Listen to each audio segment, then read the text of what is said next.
இருந்தால் என்ன இருந்தாலும் இப்படி பேசுகிறார், இனிமையாகவே பேச மாட்டுறார், கோவப்படுறார், கடிந்து கொள்கிறார்.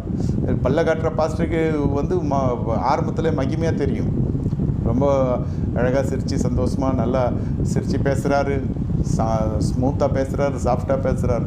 அது சரக்கு இல்லை, அது வேறு ஆட்டிடியூடில் இருக்குது. அவன் மாம்ச பிரியனாக இருப்பான். இது கத்தி கூச்சல் போட்டுறவன் காரணம் என்னன்னாக்கா அது உங்கள் மேலே வாழ்க்கையில் இருக்கிற அக்கறையில் செய்கிறப்போ அது சில சமயம் கடுமையாகிடும். அதனால் சபையை விட்டு போயிடுவான் சில பேர் இதை பார்த்துட்டு போய் திரும்பி வந்து ஜாயின் பண்ணுறவருக்கா. சில பேர் போனவன் தான், திரும்பி வர்றதும் இல்லை.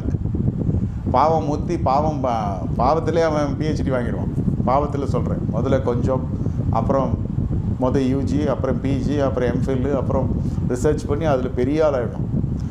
கொஞ்சம் குடித்தான், நிறைய குடித்தான், கொஞ்சம் பெக்கில் ஆரம்பித்தான், மக்கில் ஆரம்பித்தான், ஜக்கில் ஆரம்பித்தான், கடைசியில் அவன் என்ன நிலையில் இருக்கிறானே தெரியல. அவன் ஃபுல் ஃப்ளாட்டு.